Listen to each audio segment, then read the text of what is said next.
Hi guys, it's Lesley Tao here and welcome to my YouTube. Now today's session guys is actually a very special one and very close to my heart.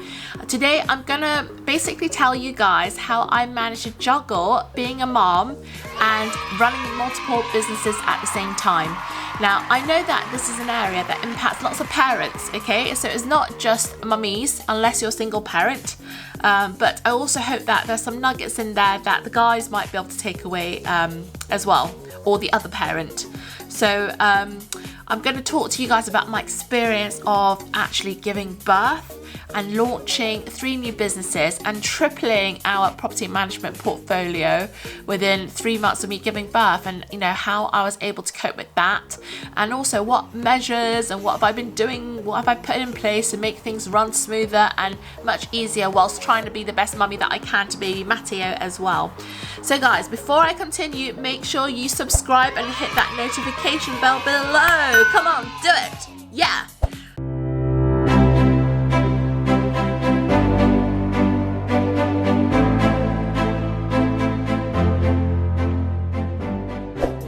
So a bit hyper about that bit. It's always a lot of fun because obviously I tell you to do that in every video, so it gets a bit fun. We have to make it more fun. And just so you know, you guys who are new, I have a new video that comes out every Monday, Wednesday, and Friday. So I hope that you click that button below if you enjoy this video, and you can see me a bit more. So let's get started on the story. So my amazing little baby son, that's Matteo Tao Ayash, who's half Taiwanese, well Chinese Taiwanese, and half Lebanese. He was born into the world by your one and only on the 4th of May 2019 around 1:30 a.m. Now guys, I was actually due to go and meet Robert Kiyosaki at an event in London, and my husband wasn't very happy about me doing that because I was so pregnant.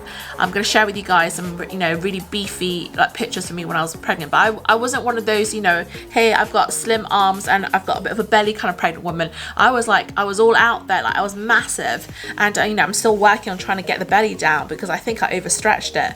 But I was having a bit of a debate with the husband who didn't want me to travel because obviously I was so pregnant, but I was still driving around going to all these different events at that time, some events that I spoke at. So I thought I'll be okay, and if I feel anything that's wrong, I would immediately check myself into a hospital or something like that. And also because we live in Cambridge and London, it's not too far of a distance, so I thought I'll be okay.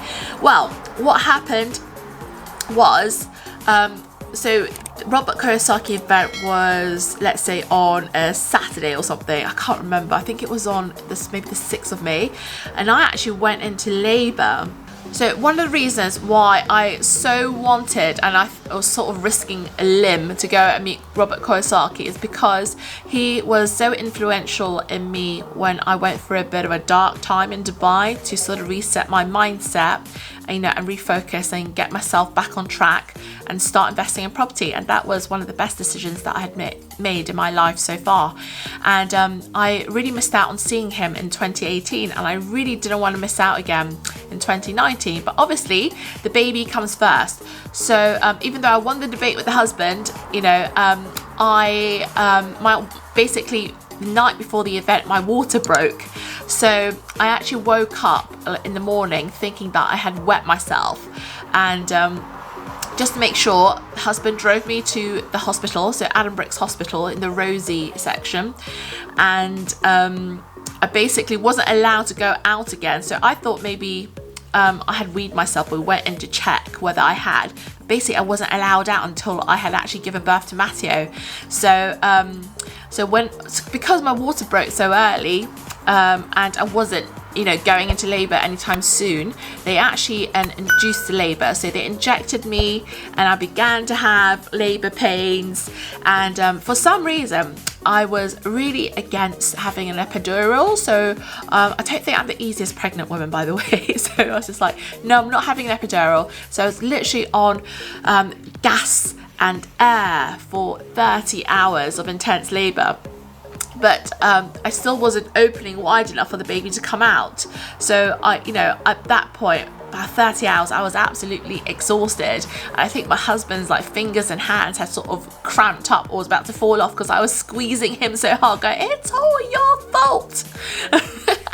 So so finally, you know, after being on intense labor, having intense labor for 30 hours and only on gas and air, the doctors finally agreed for me to have an emergency C-section because normally they want you to dilate, so they want you to open up. Sorry guys if this is a bit too much information, but maybe you guys will be, you know, finding this information, if you're not already, you know, got a kid or looking to marry, useful in a few years time. But I wasn't opening up enough for the baby to come out. Usually they like to see about, you know, a 10, but I was only opening up to 4, so that was really not happening. And you know, I was quite out of it because every time a nurse would come and check the baby, you know, how it's doing, you know, the great thing was Matteo, so the baby was always really happy, and you know, I heard this throughout the whole 30 hours, and it was great because the baby was happy, but mummy was like, mummy's not happy because baby needs to come out now. So it was like a very, you know, weird. Was it the most painful thing I've been through? I'm just thinking back in retrospect.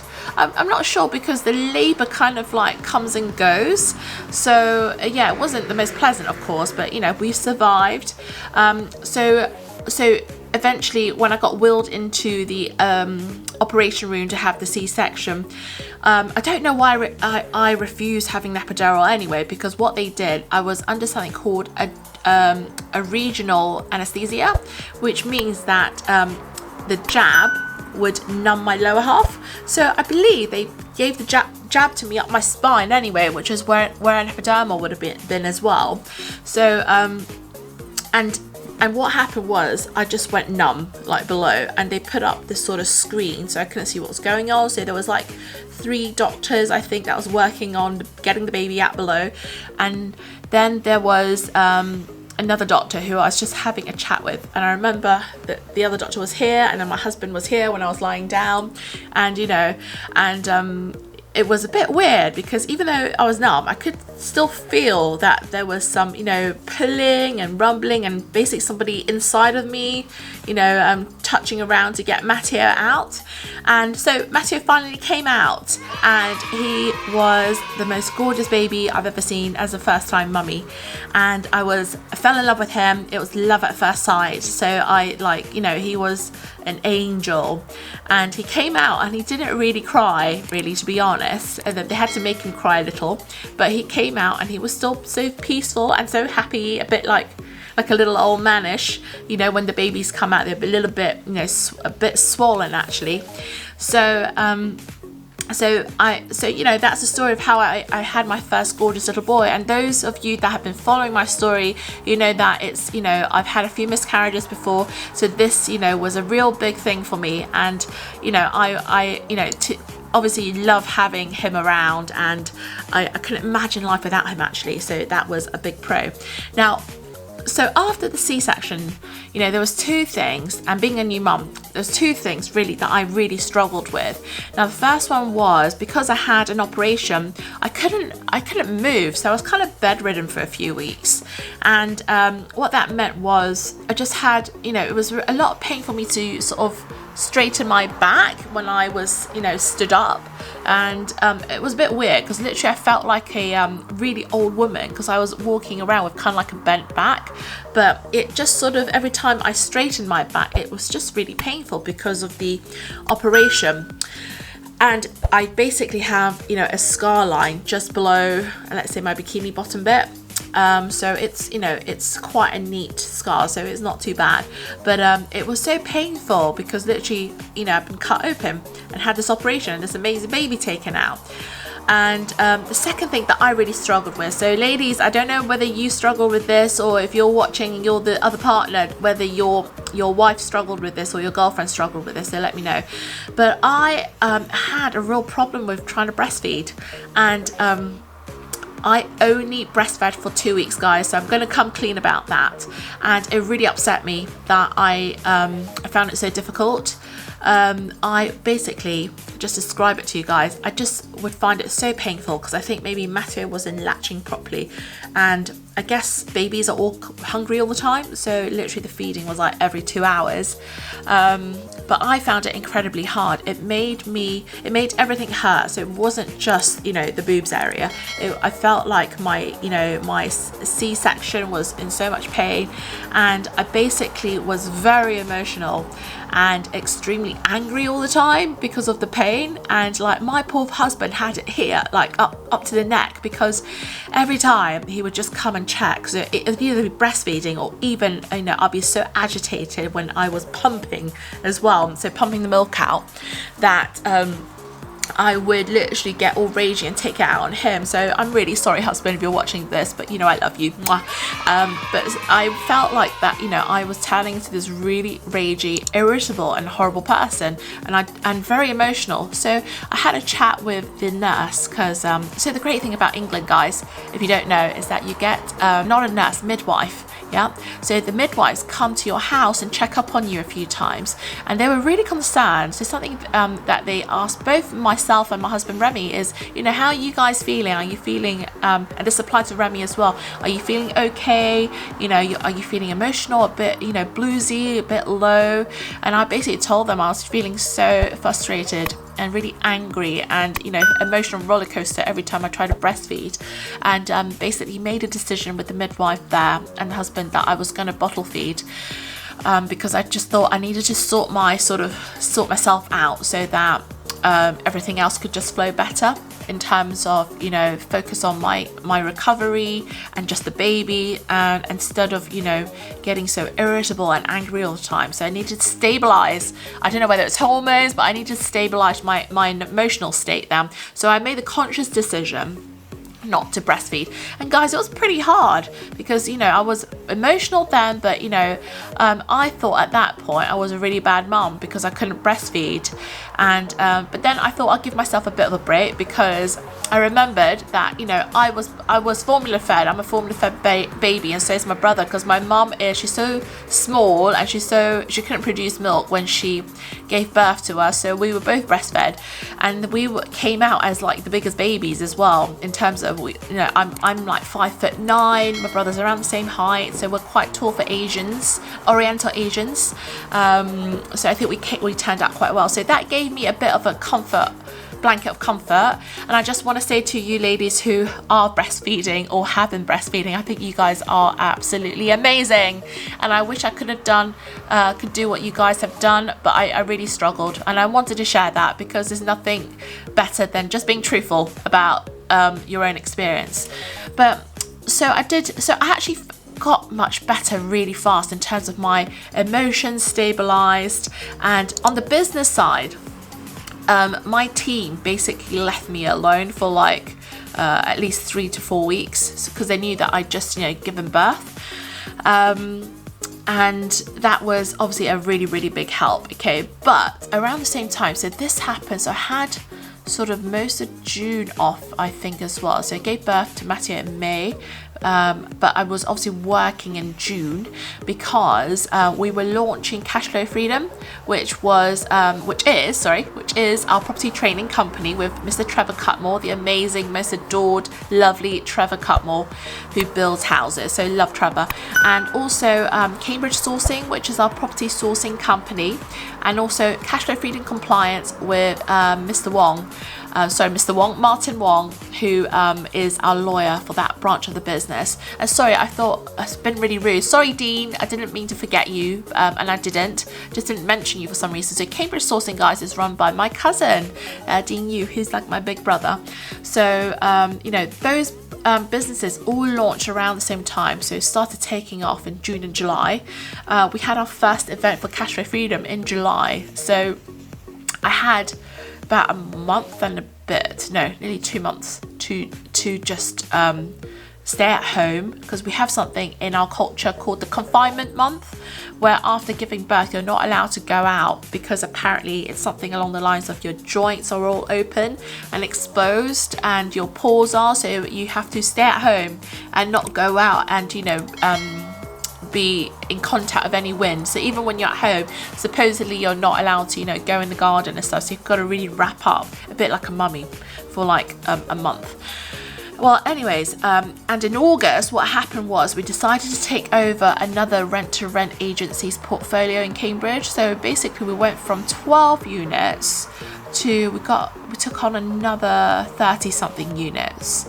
So we ended up with loads of units, and this was all around the same time and very close. Now looking back, by the way, I kind of had to do a bit of a reflection exercise because obviously there was a lot going on, and I wanted to make sure that, you know, I was still the best mummy I could be to Matteo, and also run all these businesses. And I wanted to prove a point to myself, to be honest, because I often hear about, and I can understand, I'm just going through it, or I went through it to try and understand it a bit more, how difficult it is for, you know, when you have kids to get things done. And I wanted to just prove a point to myself to see, you know, how we can make being a mum, to a newborn baby, and, you know, juggling business, how it could work, or maybe it wouldn't work, and, you know, something needs to give. And what I found was that you can do everything only if you want to. So it's kind of like more of a mindset, and you know, the mindset was there. So, but I did find it a lot of work, and the work came especially with Cashflow Freedom, which is our property training company. So out of all our businesses, that one, because it was more before COVID-19 anyway, it was more of an events business in terms of we would teach, but we would run these events every month. So that took up like a lot of my time, energy and effort. And whilst I did, you know, very much enjoy doing this because we had such a nice team, but I did think, you know, is there a better way we can systemize our businesses? So because I do have a newborn, and what I did, guys, to let you guys know, make you guys know, and what I did apart from having a strong mindset was I've also got a very supportive family. Now I'm very lucky because I have a very supportive family. My parents, they're around and they help, and my husband's been absolutely ace. I'm very lucky that he also works from home, but something that really did help us out, which only came in like later, so after Matteo was a couple of months, was I actually hired a nanny. And this nanny is a friend of my mum's, and she works for us full time to sort of keep my house in order and also look after my little son. And it, by the way, so it doesn't mean that I don't look after him. It just means that when I'm working, even if it's from home and or from the office, that she's there, and I know that, you know, she does certain hours in the weekdays for us, but I just know that she's there. My house is going to be taken care of, i.e. she cleans as well when he's having a nap, and that, you know, I know that, you know, he's going to be well looked after. So that really has been so helpful to have that help around. But obviously I'm very lucky because had I not built up a business before I gave birth to Matteo, we probably wouldn't be able to afford her. So so in that sense was, you know, very lucky. But if you guys are in a position to do so, even if it is for, you know, 1 or 2 days, and this is before you can take them to nursery, I guess, see whether you can get some help, whether your parents or somebody that you trust around you would mind taking your child, you know, for maybe 1 or 2 days in the week, so that you can really focus on working your business or whatever it is that you do for a living to make it really work. Now, so that is, I suppose, biggest tip is because 3 things mainly. So we've got the mindset. I basically wanted to prove to myself whether I could still be a career woman and also have a family, and I was more than happy, to be honest, to give the business up if I needed to, because having my family and Matteo is a priority. Now the second thing is having a very supportive family. So you know, my parents Remy's parents are in Lebanon, so they're not here, but everybody's so supportive, and my family all live close by. So that is very good to have a supportive family. If you guys don't happen to have your family around you, or perhaps you don't have such a good relationship with your family, you got to find a supportive community or circle as well. Okay, I think that's really important, because there are going to be times where you're absolutely exhausted. There's nothing better than somebody you absolutely love and trust to come and just give you a few hours of sleep or relief. Okay, now the third thing was things shifted for me for the better when I was able to hire for some help. So that's the nanny. And even during lockdown, because she was still able to come to work, we were her only employer then. She wasn't working any other jobs for anybody else. She would still come over and, look after Matteo, because it would be from her house to our house is not too far. So these three things, but I really found that to be very useful. Now, since having, family, more responsibility, and, but needing to spend more time to be a good mum, this has meant that I need to become more organized. And that's been a bit of a work in progress, really, because I finally found my groove, and, and that includes fitness as well. So finally found my rhythm. Very important that you don't forget about yourself when you become a mummy, even though it's really busy, and look after your well-being as well. So I've been going to see a trainer 3 times a week now as well to help with that. So I feel like at the moment I've got more organized, schedule in my life, and it really works for us. And what we've been working on, so this is something that has become part of our progression, I suppose, since lockdown, is I think lockdown gave me a lot of time to really think about how and what I wanted to prioritize my life. Obviously, I love doing business and I love doing property, but it has to fit around my lifestyle, and that's family, really.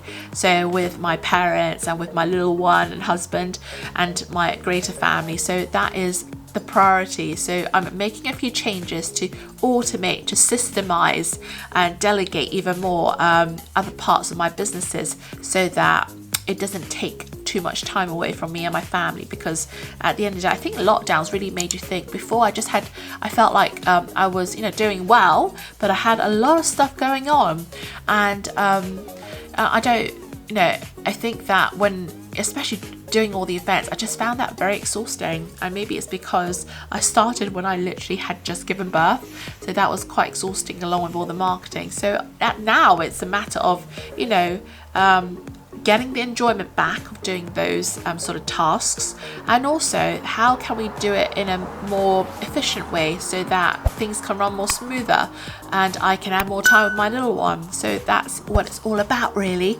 So guys, I really hope that you enjoyed. It's kind of like a heart to heart about how I am juggling still to be a mummy and run multiple businesses.